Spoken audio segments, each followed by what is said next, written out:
ప్రస్తుతం మనతో పాటు మాట్లాడడానికి రాథోడ్ బాబురావు గారు ఉన్నారు. వీరు బోత్లో 2 సార్లు అప్పుడు బీఆర్ఎస్ పార్టీ ఉన్నప్పుడు 2 సార్లు ఎమ్మెల్యేగా చేశారు. ప్రస్తుతం ఇక తెలంగాణ రక్షణ సమితిలో అక్కడ నియోజకవర్గ ఇన్ఛార్జ్గా ఉన్నారు. వారి మాటలు అడిగి తెలుసుకుందాం. మరి ఇక్కడ సమావేశం ఎందుకు నిర్వహించారనేది కూడా చెప్పండి అన్న. మరి ప్రస్తుతం మరి పార్టీ సిద్ధాంతాలు ఎలా ఉండబోతున్నాయి? మీరు గతంలో 2 సార్లు ఎమ్మెల్యేగా కూడా ఉన్నారు. మళ్ళీ ఈ పార్టీలోకి వచ్చిన తర్వాత మీకు మరి ఇక్కడ స్థానం ఎలా ఉండబోతుంది ఈ పార్టీలో? తెలంగాణ ప్రజలు వారి చిరకాల కోరిక తెలంగాణ రాష్ట్రం కావాలని, అది అప్పుడు 14 సంవత్సరాలు మరి ఉద్యమాల ద్వారా తెలంగాణ రాష్ట్రం తెచ్చినాం. సాధించి 2 పర్యాయాలు తెలంగాణ రాష్ట్రానికి మరి ప్రభుత్వం ఏర్పాటు చేసి ప్రజలకు సేవలు అందించాం. ఆ తర్వాత ఆ పార్టీ కొన్ని తప్పులు చేసి మరి ప్రజల్లో వారి యొక్క ఉనికిని కోల్పోయింది. ఆ తర్వాత కాంగ్రెస్ పార్టీ వచ్చి మరీ రాష్ట్రానికి ఆగమాగం చేసి చేయడం, దీనివల్ల ఏం తెలిసిందంటే మనం ఇంత కష్టపడి తెచ్చిన తెలంగాణ, ఉద్యమాలు చేసి తెచ్చిన తెలంగాణ, ఎన్నో ప్రాణాలు కోల్పోయి తెచ్చిన తెలంగాణను కాపాడుకోవడమే మన కర్తవ్యంగా భావించి మరి మన తెలంగాణ ముద్దు బిడ్డ కల్వకుంట్ల కవిత గారు ధైర్యంతో అందరినీ వదులుకొని, బంధుత్వాన్ని వదులుకొని ఈరోజు ప్రజల కోసమే, తెలంగాణ రాష్ట్రం కోసమే, తెలంగాణ రక్షణ కోసమే తెలంగాణ రక్షణ సేన అనే పేరుతో పార్టీ ఆవిర్భవించి ఈరోజు మరి 4 నెలల్లోనే మరి రాష్ట్రం అంతటా మరి అందరికీ వణికి పుట్టిస్తున్న సమయం ఇది. తప్పకుండా భవిష్యత్తు ఉంది. భవిష్యత్తులో 2 సంవత్సరాల తర్వాత ఎన్నికలు వస్తాయి. ఆ తర్వాత ఆ ఎన్నికల్లో ప్రజలు కూడా మరి గతంలో బీఆర్ఎస్ను చూసినాం, కాంగ్రెస్ను చూసినాం, మరి బీజేపీ పరిస్థితి ఘోరంగా ఉంది. తప్పకుండా తెలంగాణ ముద్దు బిడ్డ మరి రుద్రమ రాణిలా ఉన్న కవితనే ముఖ్యమంత్రి చేద్దామనే ఆలోచనతో ముందుకు వెళ్తారు, మద్దతుగా నిలబడతారు.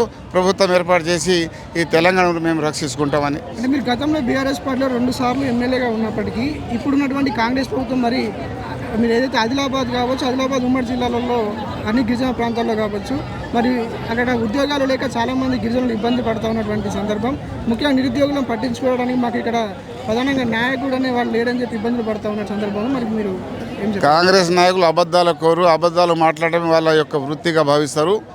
రేవంత్ రెడ్డి గారు కూడా అరచేతిలో స్వర్గం చూపించి అన్ని అబద్ధాలు చెప్పి ఆ స్కీము ఈ స్కీమ్ అని మోసం చేసి ఈరోజు ఏం చేయలేక రూపాయి లేదని చేతులు దులిపేసిన వ్యక్తి వల్ల రేవంత్ రెడ్డి గారు ముఖ్యమంత్రి గారు.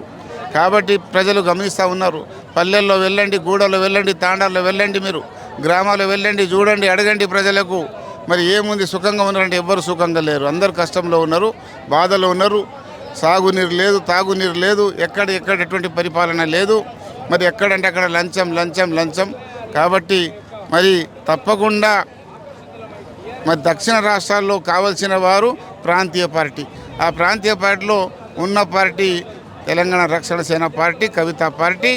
మరి వారే మరి ముఖ్యంగా భవిష్యత్తులో గవర్నమెంట్ ఏర్పాటు చేస్తారని మా నమ్మకం. ప్రస్తుతం మీరు బోధ్ నియోజకవర్గ ఇన్ఛార్జ్గా కూడా ఈ పార్టీలో కొనసాగుతూ ఉన్నారు.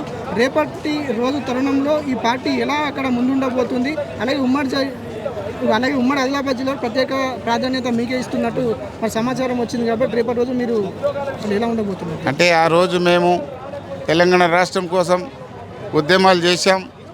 ఒక ఉద్యోగానికి రాజీనామా చేసి ఉద్యమంలో చేరి 14 సంవత్సరాలు ఉద్యమం చేసి తెలంగాణ రాష్ట్రం మరి ఆ రోజు సాధించుకున్నాం. మరి 2 పర్యాయాలు ప్రజలు మా మీద ప్రేమతో మరి మంచి నాయకుడిని గుర్తింపించి 2 సార్లు ఎమ్మెల్యేగా మాకు గెలిపించుకున్నారు. మరి 10 సంవత్సరాల్లో మేము మా యొక్క పల్లెల్లో, గూడాల్లో, తాండాల్లో, గ్రామాల్లో మా యొక్క ప్రాంతం రాళ్ళు రప్పలు గుట్టలు ఉన్న ప్రాంతం, మరి ఎక్కడ అభివృద్ధి లేని ప్రాంతం. కానీ మేము కష్టపడి ఆ రోజు ఎక్కడ ఎట్లా మాట్లాడినామో ప్రేమతో మాట్లాడి అధికారులు కావచ్చు, నాయకులు కావచ్చు, మంత్రులు కావచ్చు, ఆ రోజు మేము అభివృద్ధిని సాధించాం. కానీ ఈ 2.5 సంవత్సరాల్లో చూస్తూ ఉంటే ఎక్కడ ఒక రోడ్డు లేదు, గుంతలు పడ్డ రోడ్ల మీద ఒక మట్టి వేసే నాయకులు లేరు, ఒక వ్యక్తి లేడు. కాబట్టి ఇవాళ ప్రజలు చాలా అసహ్యంగా చూస్తూ ఉన్నారు ఈ ప్రభుత్వాన్ని. తప్పకుండా ముందు భవిష్యత్తు మాదే ఉంది, మేమే ఉంటాం. తప్పకుండా మళ్ళీ మా యొక్క ప్రాంతాన్ని, మా యొక్క నియోజకవర్గాన్ని, మా జిల్లాను, మా రాష్ట్రాన్ని మేమే అభివృద్ధి చేసుకుంటాము. మీరు గతంలో ఎమ్మెల్యేగా ఉన్నప్పుడు మీ తాండాలలో శివలాల్ మహారాజ్ గుడి నిర్మించిన ఘనత మీకు ఉంది, ఆ ప్రత్యేక స్థానం. అటు రేఖా నాయక్ కావచ్చు, మీరు కావచ్చు, కలిసి పనిచేసే సందర్భంలో ఇప్పుడు వచ్చినటువంటి ఎండోమెంట్ డిపార్ట్మెంట్ అలాగే దాన్ని సంబంధించిన మినిస్టర్ ఎవరైతే కొండా సురేఖ ఉన్నారో ఇప్పటి వరకు కూడా మన గిరిజన తాండాలో ఒక గుడి కూడా నిర్వహించలేదు. అప్పుడు మీరు వేలాది గుడులు కట్టించిన సందర్భం మీకు ఉంది కాబట్టి మరి ఏం చెప్పాల్సుకుంటారు? గిరిజన తండాలు చాలా వెనుకబడ ప్రాంతాలు, వెనుకబడ కులాలు అంటారు, చిన్న కులాలు అంటారు. కానీ ఆ రోజు మేము ఆ స్థాయి వాళ్ళను కూడా గుర్తింపు ఇచ్చి వారు కోరిన విధంగా మేము గూళ్ళు గోపురాలు కట్టించాము, నిర్మాణం చేసినాం. కానీ ఈరోజు పెద్ద దేవాలయాల్లో కూడా ఎటువంటి చాలా ఘోరమైన పరిస్థితి ఉంది. ఎక్కడ ఎండోమెంట్ వాళ్ళు ఎక్కడ మరి వారి యొక్క నిధులు లేవు, ఏది లేదు.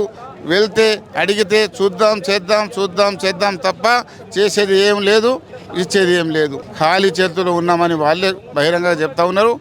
ముఖ్యంగా ముఖ్యమంత్రి గారే బహిరంగ సభలు చెప్తున్నారు, నా దగ్గర రూపాయి లేదు, నాకు ఎవరు నమ్ముతలేదని చెప్తా ఉన్నారు. కాబట్టి మా హయాంలో మేము తప్పకుండా మా రక్షణ సేన ద్వారా మా రాష్ట్రాన్ని మేము కాపాడుకుంటాం. అయితే రానున్న రోజులలో బోతు నియోజకవర్గం ఒకటే కాకుండా ఉమ్మడి ఆదిలాబాద్ జిల్లాలోనూ ప్రత్యేక ప్రాధాన్యతను పోషించే వ్యక్తిలాగా మరి రాథోడ్ బాపురావు గారు మరి అక్కడ ఉండబోతా ఉన్నారు. వారి మాటలు అడిగి తెలుసుకున్నాం. మరి రానున్న రోజుల్లో మరి తెలంగాణ రక్షణ సమితి అనేది మరి గ్రామ స్థాయి నుంచి రాష్ట్ర స్థాయిలో ఎలా ఉండబోతున్నదో, మరి బీఆర్ఎస్ ప్రభుత్వంలో ఉన్నప్పుడు తను 2 సంవత్సరాలుగా 2 పర్యాలుగా ఆయన అప్పుడు ఎమ్మెల్యేగా ఉన్నప్పటికీ కూడా ఈ కాంగ్రెస్ వచ్చినప్పటి నుంచి మరి గిరిజన తాండాలని మోసాలు పెడుతున్నది, ఉద్యోగాలు లేక నీళ్లు నియామకాలు లేక ఇబ్బందులు పడుతున్నటువంటి సందర్భంలో రానున్న రోజులలో ఈ పార్టీ అనేది తప్పకుండా ప్రజల్లోకి పోతుంది. మరి ప్రస్తుతం మనతో పాటు మాట్లాడడానికి కల్వకుర్తి కాన్స్టిట్యున్సీ ఇన్ఛార్జ్ రవి రాథోడ్ గారు మనతో పాటు ఉన్నారు. మరి అతనికి రీసెంట్గా మరి పదవి రావడం జరిగింది. ఆ పదవితో పాటు రేపటి రోజు రాష్ట్ర వ్యాప్తంగా గిరిజన సమస్యలపైన పోరాడడానికి ఏకైక నాయకుడు లెక్క అతని పేరు కూడా ఉన్నది. ఒకసారి వారి మాటలు అడిగి తెలుసుకుందాం. మరి గతంలో బీఆర్ఎస్ ప్రభుత్వం చేసింది ఏంటి, ప్రస్తుతం జరుగుతున్నటువంటి కాంగ్రెస్ ప్రభుత్వం చేస్తున్నటువంటి అరాచకాలను, అలాగే ఈ టీఆర్ఎస్ రక్షణ సమితి ఆధ్వర్యంలో వీరు ఎట్లా ఎండగట్టబోతున్నారని వారి మాట్లాడి తెలుసుకున్నారు. అలా చెప్పండి, పరిస్థితి ఏంటి ప్రస్తుతం? నమస్తే అండి. ముందుగా మీడియా మిత్రులకు ధన్యవాదాలు. ఈరోజు సామాజిక న్యాయ సంకల్ప సభకు విచ్చేసినటువంటి ప్రజలందరికీ ధన్యవాదాలు తెలియజేస్తా ఉన్నాను. మేము కల్వకుర్తి నియోజకవర్గం నుంచి వచ్చామండి. నా పేరు రవి రాథోడ్, ఇప్పుడు కాన్స్టిట్యున్సీ ఇన్ఛార్జ్గా ఉన్నాను. ఈ మీటింగ్ యొక్క ముఖ్య ఉద్దేశం ఏమిటంటే, సామాజిక వర్గాల ప్రకారంగా ఏ వర్గానికైతే ప్రాతినిధ్యం దక్కలేదో ఆయా వర్గాలకు ప్రాతినిధ్యం దక్కాలి అనేటువంటి ఉద్దేశంతోనే కవితమ్మ గారు ఈరోజు సామాజిక న్యాయ తెలంగాణ సంకల్ప సభ అనేటువంటి దాంతో అందరికీ పరిచయం అవ్వాలి, దాంతోపాటు అందరికీ దగ్గర అవ్వాలనేటువంటి ఉద్దేశంతో ప్రతి ఒక్కరితో ప్రతిజ్ఞ చేసి అక్కగారు కూడా ప్రతిజ్ఞ చేస్తారనేటువంటి ఉద్దేశాన్ని నేను తెలియజేస్తా ఉన్నాను. అయితే ప్రజలలో చిన్న అపోహ ఉంది. విషయం ఏంటంటే అటు ఈ కాంగ్రెస్ పార్టీ టీఆర్ఎస్ పార్టీ పెట్టడానికి బ్యాక్ బోన్ సపోర్ట్ చేస్తున్నట్టుగా ప్రజల్లో విశ్వసిస్తారు. ఇది అవాస్తవం. కాంగ్రెస్ పార్టీని ముచ్చెమటలు పట్టిస్తూ ఉన్నాం. ఎక్కడంటే వెలుగుమట్ల కావచ్చు, వికారాబాద్ కావచ్చు, మరియు ఉద్యమకారులకు కావాల్సినటువంటి భూమి పోరాటం కావచ్చు, ప్రతి ఒక్కటి కాంగ్రెస్ పార్టీకి అగెనెస్టే చేస్తూ ఉన్నాం కదా. ఏ విషయంలో కూడా కాంగ్రెస్ పార్టీకి మేము లాలూచి పడేటువంటి అవకాశం ఉండదు. బీఆర్ఎస్ పార్టీ కూడా మాకు అగెనెస్టే, కాంగ్రెస్ పార్టీ కూడా అగెనెస్టే, బీజేపీ పార్టీ కూడా అగెనెస్టే. మేము సొంత ఎజెండాతో ఈ యొక్క పంచజన్యం అనేటువంటి పేరుతో ఫ్రీ విద్య, మరి ఫ్రీ హెల్త్, అదేవిధంగా రైతులకు తగినటువంటి గౌరవం, దాంతోపాటు ఉపాధి అవకాశాలు కూడా కల్పించడం, సామాజిక న్యాయం అనేటువంటిది మా ఎజెండా అండి. అందులో భాగంగా 5వ సామాజిక న్యాయం అయినటువంటిది మా మేనిఫెస్టోలో 5వ భాగం అది. అదే ఈరోజు దానికి మెయిన్ ఎజెండాగా ఈరోజు పెట్టడానికి కారణం సామాజిక తెలంగాణ మీదనే. ప్రధాన సమస్య ఏంటంటే మీరు గిరిజన నాయకుడిగా ఉన్నారు. రాష్ట్ర వ్యాప్తంగా జరుగుతున్నటువంటి గిరిజనపైన జరుగుతున్నటువంటి ఏదైతే అరాచకాలు ఉన్నాయో, మరి ఇప్పుడున్నటువంటి కాంగ్రెస్ ప్రభుత్వం ఏదైతే చేస్తున్నట్టు విద్య గురించి కావచ్చు, వైద్యం గురించి కావచ్చు, తాండాలలో అంటే మన ఆదిలాబాద్ నుంచి మొదలు పెట్టుకుంటే అటు ఖమ్మం నుంచి మొదలు పెట్టుకుని నల్గొండ వరకు మరి ప్రధాన సమస్యల్లో మన గిరిజనులే మొట్టమొదటిగా ఉన్నటువంటి సందర్భం. కాబట్టి మరి ఇక కాంగ్రెస్ ప్రభుత్వం ఎన్నో హామీలు ఇచ్చినట్టుంది, రోడ్లు వేసినామంటుంది, అంబులెన్స్ సౌకర్యాలు ఇచ్చినామంటుంది. మరి కాంగ్రెస్ ప్రభుత్వం ఏం చేయలేదని కొంతమంది అంటారు. మరి దానిపైన మీరు ఏమంటారు? ఖచ్చితంగా కాంగ్రెస్ పార్టీ ప్రభుత్వం ఏర్పడి 2.5 సంవత్సరాలు గడుస్తున్నా కానీ ఏ ఒక్క వర్గానికి కూడా వాళ్ళు ఏం చేయలేదు. అసలు ఏ వర్గానికి కూడా దగ్గర చేరువ కూడా తీసుకోలేదు. ఎస్టీకి కావచ్చు, ఎస్సీకి కావచ్చు, బీసీకి కావచ్చు, మైనారిటీలకు కావచ్చు, వారి యొక్క మేనిఫెస్టోలో ఇచ్చిన విధంగా ఏ ఒక్క హామీని కూడా వారు నెరవేర్చలేదనేటువంటి తెలియజేస్తా ఉన్నాం. అదేవిధంగా మా ప్రభుత్వం వచ్చిన తర్వాత ఖచ్చితంగా ఈ యొక్క పంచజన్యం ఏదైతే ఉన్నదో అది ఈ ఎస్సీ, ఎస్టీ, బీసీ, మైనారిటీ వర్గాలకు మాత్రమే దక్కుతుంది అనేటువంటిది నేను తెలియజేస్తా ఉన్నా. అదేవిధంగా మన గిరిజనులకు సంబంధించినటువంటి పోడు చట్టాలు కావచ్చు, 1/70 యాక్ట్ కావచ్చు, జీవో నెంబర్ 3 కావచ్చు, ప్రతి ఒక్కటి మెల్లమెల్లగా తీసేస్తూ ఉన్నారు. దీన్ని మాత్రం మేము తస్మాత్ జాగ్రత్త కాంగ్రెస్ పార్టీ ప్రభుత్వానికి తెలియజేస్తూ ఉన్నాం. ఈ యొక్క విషయాలపైన మేము ఖచ్చితంగా ముందుకు వెళ్తాం, మేము పోరాడతాం అనేటువంటిది కూడా మేము తెలియజేస్తా ఉన్నాను. నియోజకవర్గం పైన జరుగుతున్నటువంటి వార్తలు చూస్తూ ఉన్నాం. మరి మీ పార్టీ ఎలా స్పందించింది నిరుద్యోగులు? నిరుద్యోగ సమస్య మీద నిరుద్యోగులకు మొదటి ఏడాది 4 లక్షల ఉద్యోగ నోటిఫికేషన్ వేసి మేము చూపిస్తామనేటువంటి తెలియజేస్తా ఉన్నాను. నిరుద్యోగ మిత్రులారా, మన యొక్క టీఆర్ఎస్ పార్టీని నమ్మాలి. కవితమ్మ గారు ఒక మాట చెప్పారంటే మాట మీద నిలబడేటువంటి వ్యక్తి అనేటువంటి తెలియజేస్తా ఉన్నా.